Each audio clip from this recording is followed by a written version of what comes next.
Wish TV. All Indiana Politics is your premier source for Indiana politics. Focusing on issues that matter to you. In-depth, nonpartisan coverage, exclusive interviews with Indiana's political leaders, expert analysis on critical legislation. From Wish TV, this is All Indiana Politics Podcast on the All Indiana Podcast Network. Don't let high golf rates drive you out of bounds. Save big with the Wish TV Great Golf Club Card. Central Indiana's largest golf club card membership is back for the 8th season with more courses than ever before. Save over 75% on tee times at 27 Central Indiana golf courses. All you need is the Wish TV Great Golf Club Card. Cards are valid for the entire 2026 golf season. Great courses, great savings. Score your Great Golf Club Card today. Welcome back to another episode of All Indiana Politics Conversations. I'm Garrett Bergquist, government reporter for Wish TV and the producer of All Indiana Politics. And joining us now is Senator Todd Young. Senator, welcome to All Indiana Politics Conversations. Garrett, this is going to be so much fun. I love the medium of radio. You've got a great radio voice, by the way, so we're going to have some fun here today. So, Senator, you were raised here in Central Indiana. Tell me about your upbringing. You know, I grew up in what I would characterize as a pretty regular middle-class existence. You know, I often joke when I'm on the campaign trail or just hanging out with constituents, which is common for me, that politicians like to compete over who grew up in the smallest log cabin, right? And they all talk about how they're self-made and grew up in the humblest of circumstances and built whatever they have from their own efforts. And, you know, there may be a hint of truth to that, or more than a hint of truth in some cases. But the truth is, if you grew up in this country and you have any claim to, like, middle-class status, you are in the 1% globally, and you ought to recognize that and give credit to others. And in my case, the credit goes to my parents. I had great parents. They were present. They respected me. They were involved in the community. They, just really good. I felt loved. Our family wasn't perfect. No parents. I haven't been a perfect parent, but as long as I knew they cared for me, that gave me the self-confidence to tackle increasingly large challenges, whether it was through athletics or academically or, putting myself in unfamiliar circumstances. And then I had one brother.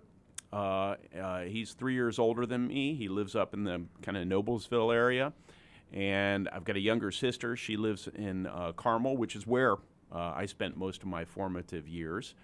My parents are high school sweethearts, North Central High School, right here in Indianapolis. And so this center of gravity where you and I speak today, of Indianapolis, Indiana, and the surrounding counties, is home.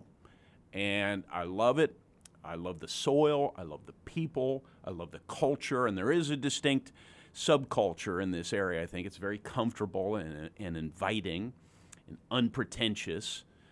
And team-based and humble, but not too humble, right? We can put a little swagger on when we have to. We're underestimated, and so that's me.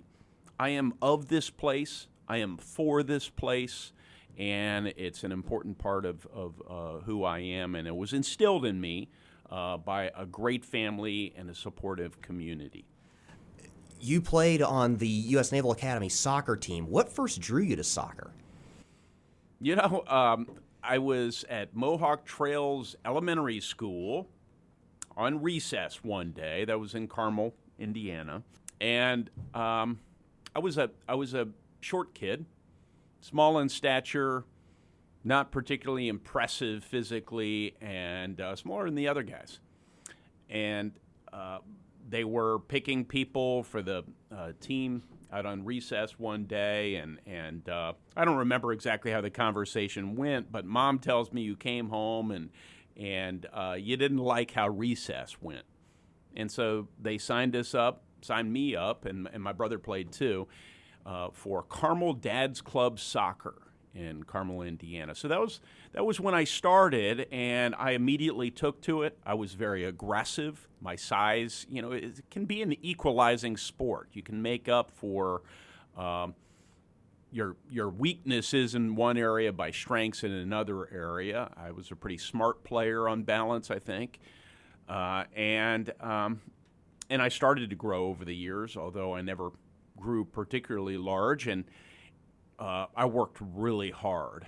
Not at that super young age, but I did play a lot at that young age, and I just took to it. We all have canvases that we need, and we're able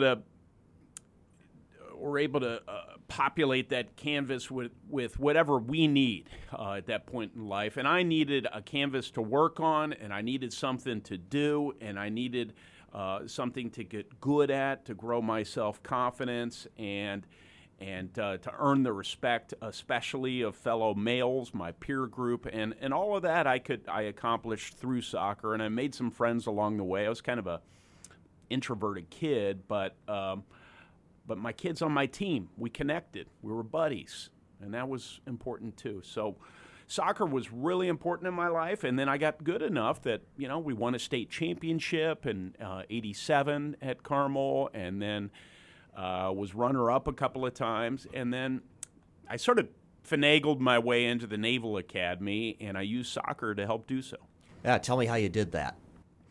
Well, it's known as a pretty competitive school to this day, and my guidance counselor advised me against applying. Right? I mean, I was a good student. I was certainly above average, and I studied hard and all the rest, and ended up doing really well there.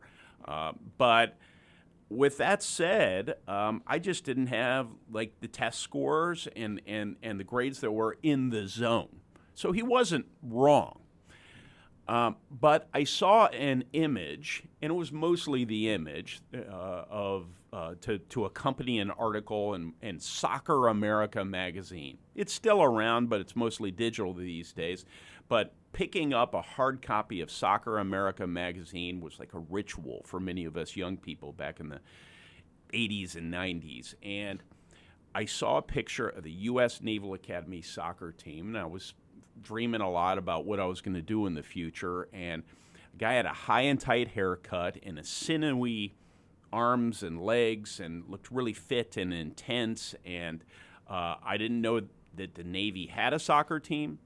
I didn't know that the Naval Academy really existed, but I knew that this looked like the sort of person I might aspire to be.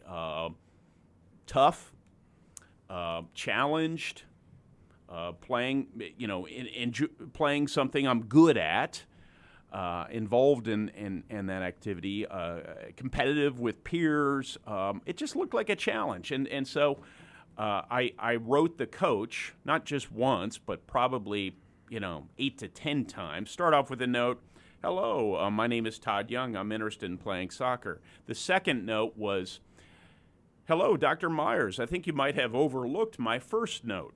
And then follow-on notes were here's a game tape and all the rest. And I have to tell you, he never replied to any of the notes, but I told my dad I was interested in maybe going to the Naval Academy, and he had to know I wasn't in the zone, but he said, I'll drive you out. We'll go visit someday.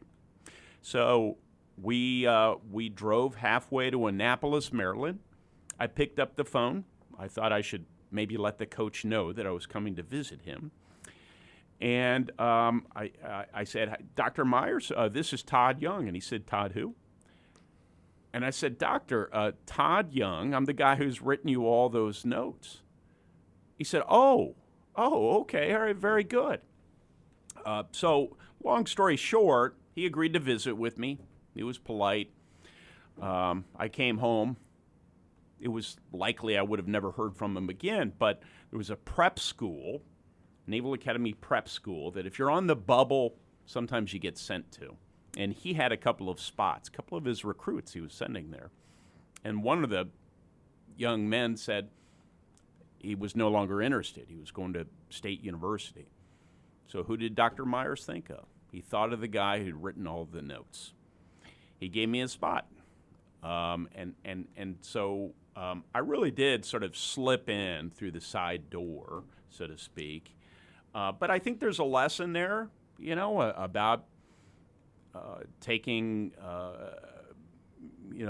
every possible measure you can to succeed, and knowing that oftentimes you'll falter, even when they're low probability opportunities. Sometimes you'll hit on a big one, right? And that fundamentally changed my life. Now, you asked me about my playing time there.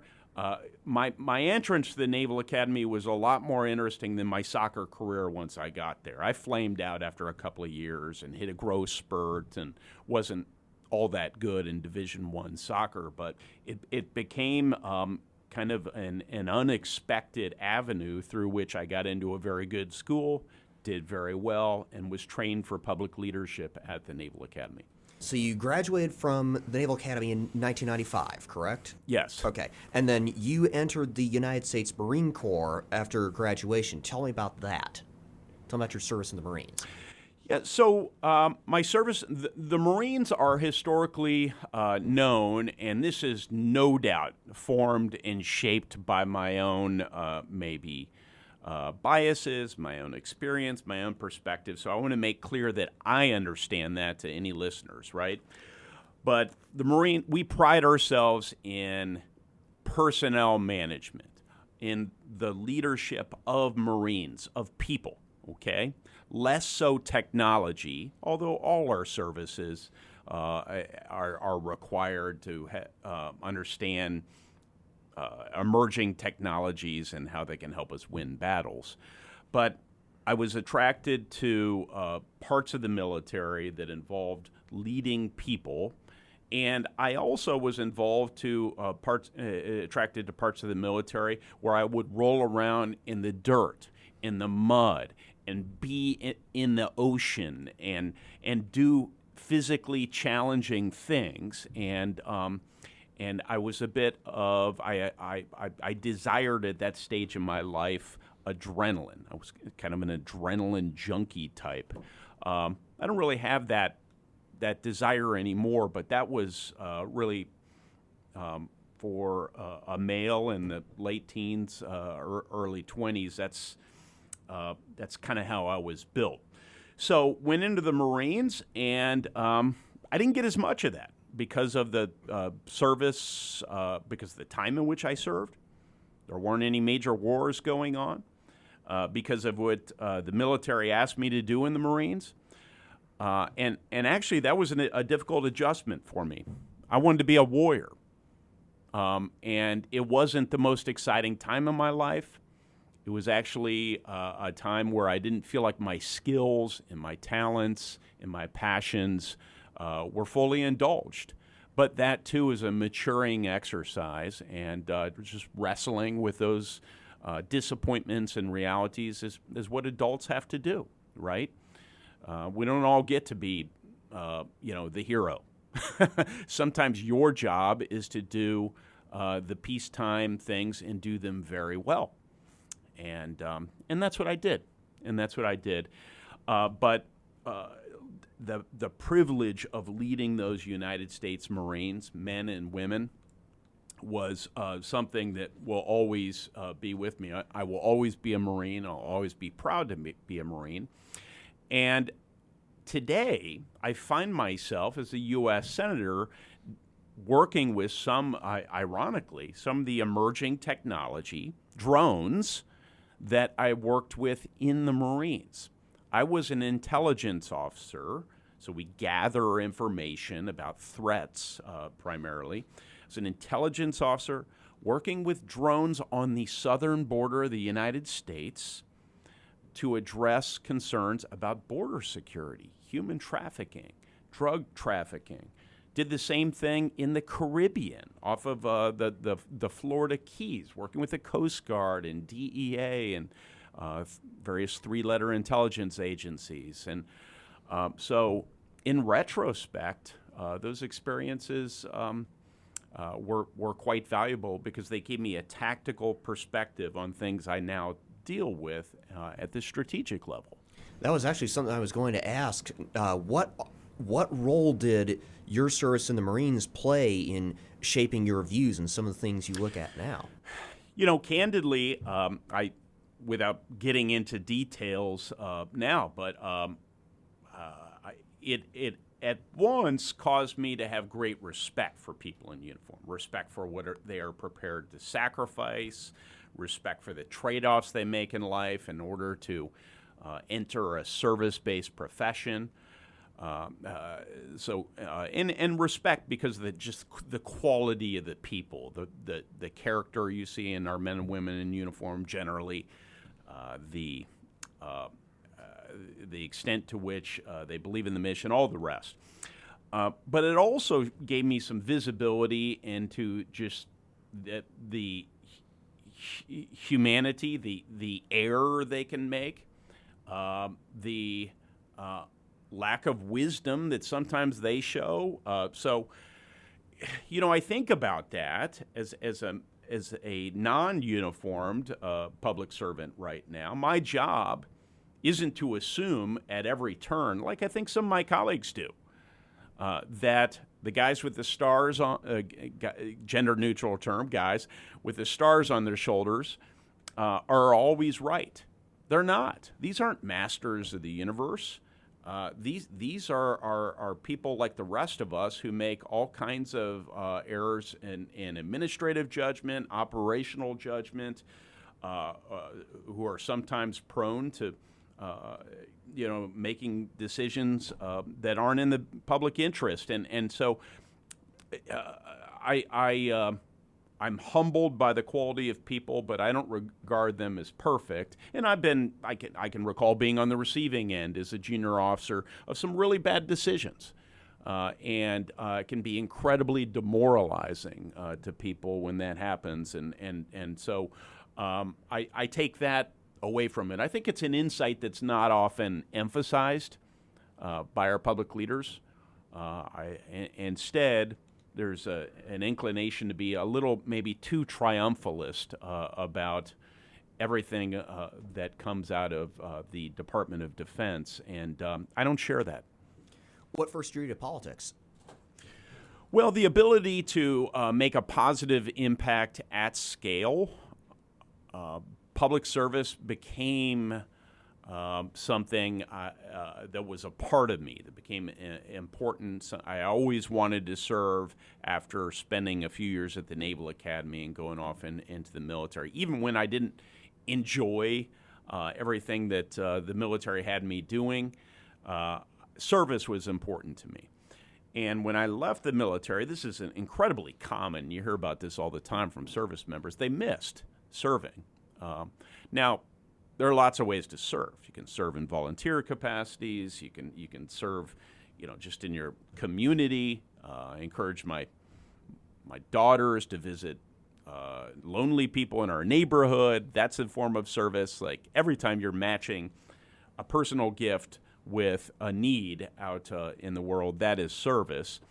But to have a job where you can serve is rewarding to me, and so that's what drew me to politics, and I also felt like my skill set lent itself to a particular type of service, and this is it.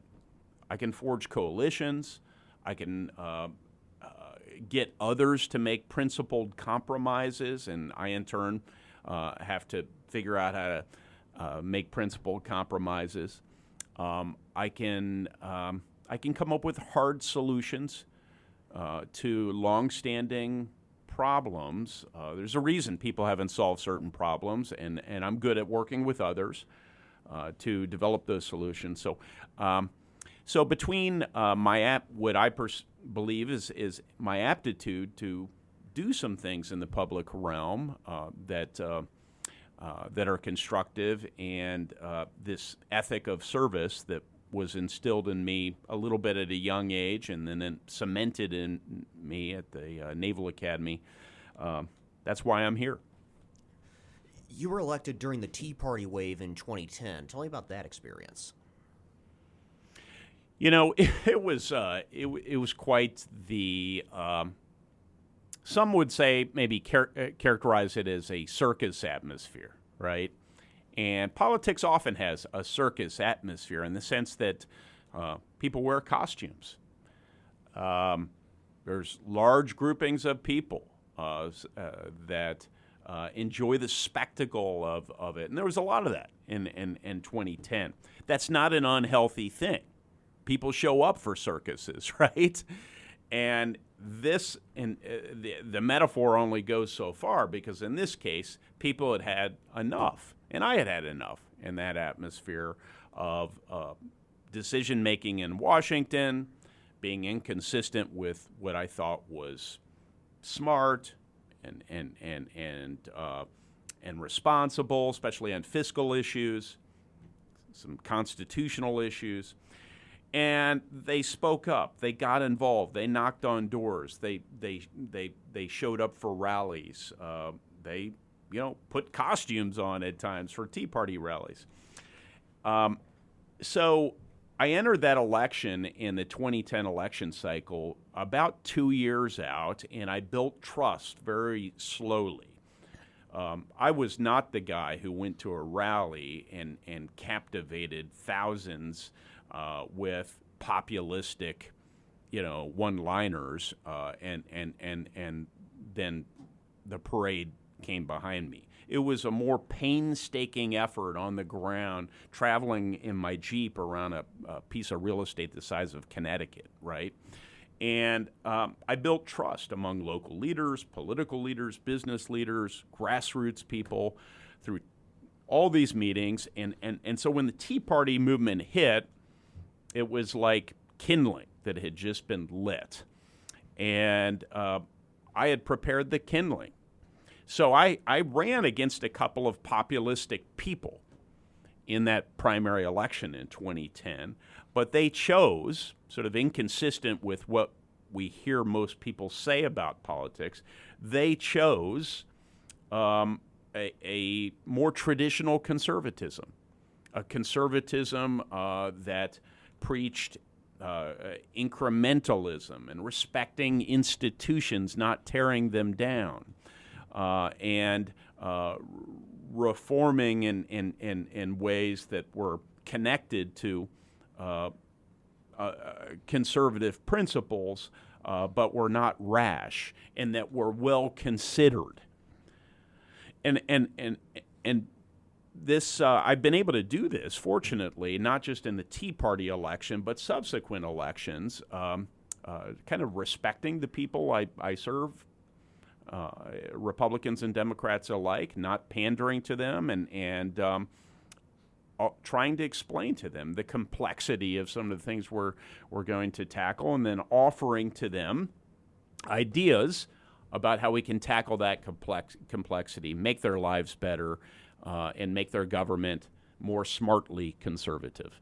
And so we won. I won that primary election, 34% of the vote.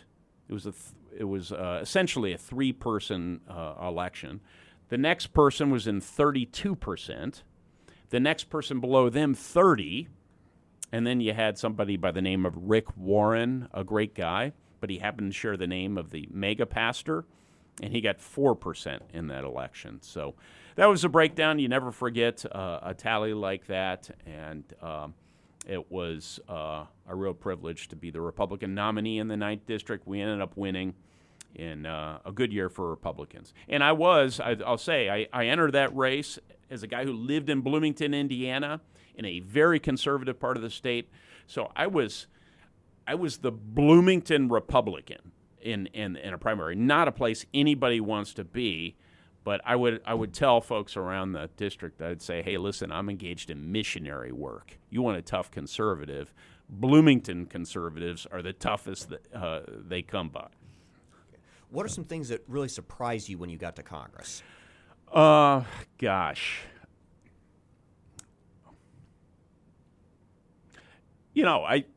I was aware that there was a lack of independence of mind in politics, but not quite as aware as I became. Not a lot of independence of thought, not a lot of critical thinking. If you've ever studied behavioral biases, decision-making biases, members of Congress succumb to every one of them on a daily basis. So the way we make decisions and the reasons we make those decisions in Washington is not pretty.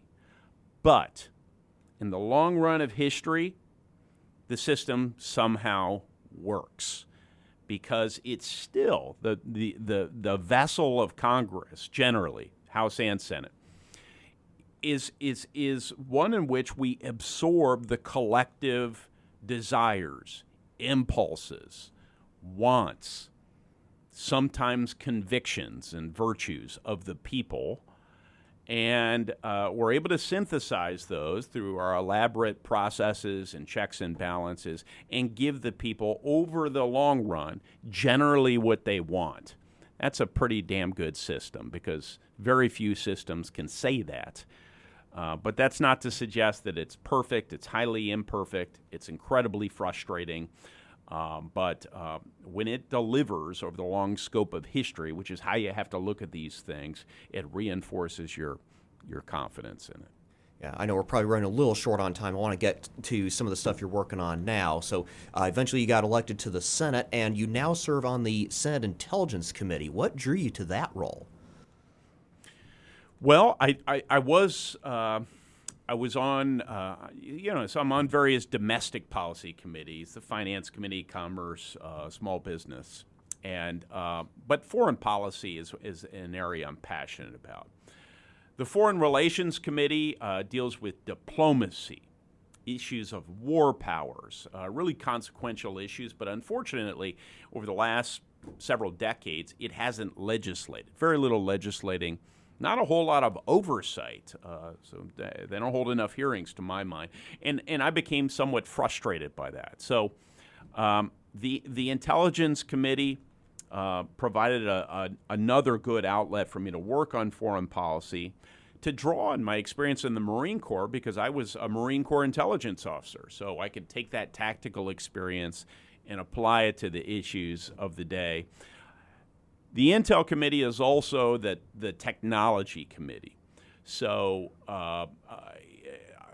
on issues of high technology, from quantum computing to satellites to all kinds of other stuff, if you watch James Bond and remember Q, we deal with that kind of stuff too, gadgets. So it's been a great place for me to take the policy knowledge I've acquired in other areas and apply it to a national security context as well. So I really enjoy it, and I think I'll probably be on it for a while. How did that experience inform some of your recent legislation, like the the Chips and Science Act, and now the Ships for America Act? Well, the Chips Act it's a national security play more than anything else. We needed to reshore production of key components of our semiconductor supply chain.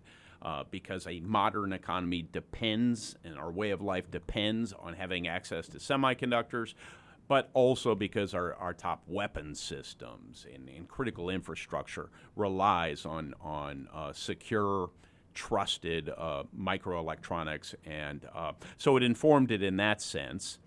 And I also recognized that this was going to be a major foreign policy play, because there's no way we could become independent of other countries, certainly not in the near term, to make chips. There's so many nodes throughout the global supply chain that we had to actually increase our redundancy with other countries. And so all of that foreign policy perspective and knowledge informed crafting of this legislation and informs my oversight of it. Shipbuilding, shipbuilding play, so to speak, is kind of a variant of what we've done with the CHIPS Act. We also need to build more ships here. Historically, the commercial shipbuilding industry has that capacity across the country has been flex capacity in time of war to repair Navy vessels and to build new ones if needed. So we need to retain a vibrant commercial industry. And these vessels are also important since we're a trading nation to move our products to and fro and to move men and women in and out of harm's way in time of war. So all that national security background has informed this. And I'm also finding out, as with chips, that Indiana could play a very meaningful role in terms of shipbuilding and become a shipbuilding state, believe it or not. I do have a question regarding foreign policy, because you mentioned constitutional issues. Yes. As we record this, we're coming up on the 60-day time limit Yes. for Operation Epic Fury. Did this war require congressional authorization, and does it need a war powers resolution going forward? With respect to the retrospective question, which is fair and important, I'm not spending a lot of time thinking about that one. Did it require? We're at war, and I'm starting there in my analysis. Will there come a day where we spend more time thinking about that, analyzing that, arguing about that? Yeah, there should come a day when we do. I don't take these war powers any less seriously now than I did back then. But I think to do what the Democrats have suggested in their multiple war powers resolutions, which is immediately pull out all funding and all troops, and they've been offering these for weeks now, it could be very dangerous. So they haven't explained the impact of doing that.